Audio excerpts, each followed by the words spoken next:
Avec le développement du Covid-19, les craintes de pénurie alimentaire ont refait surface en Europe.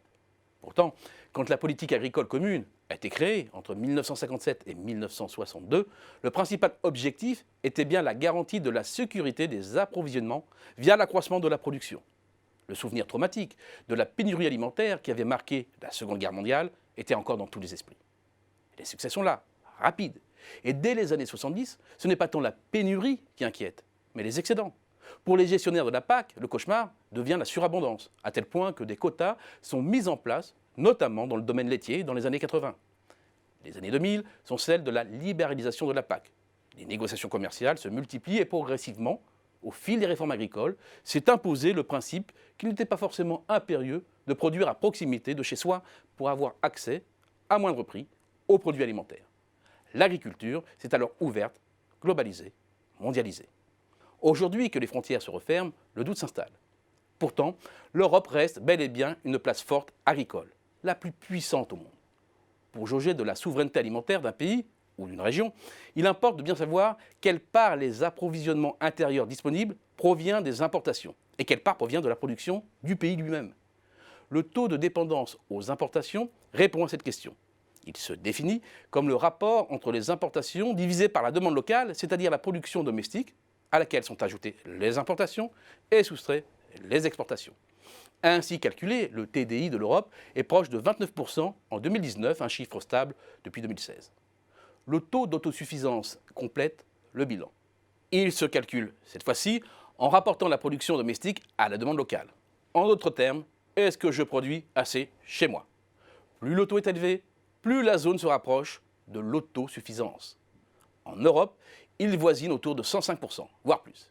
Cette vision macroscopique pourrait néanmoins masquer des points faibles.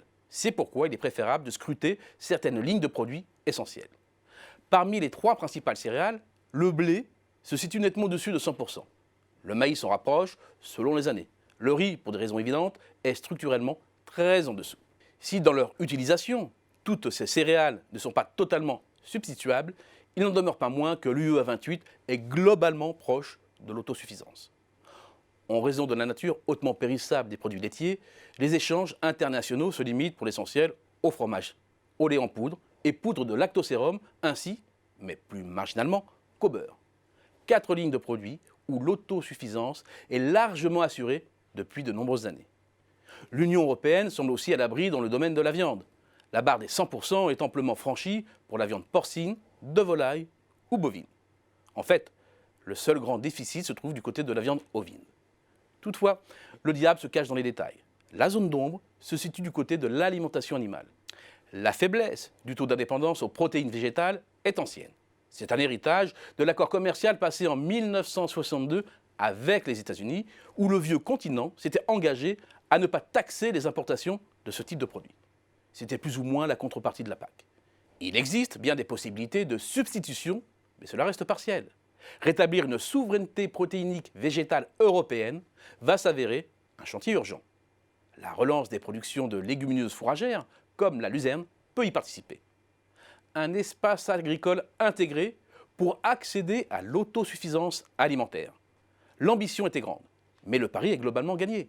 Et il ne devrait pas avoir de pénurie alimentaire dans les pays membres. À deux conditions.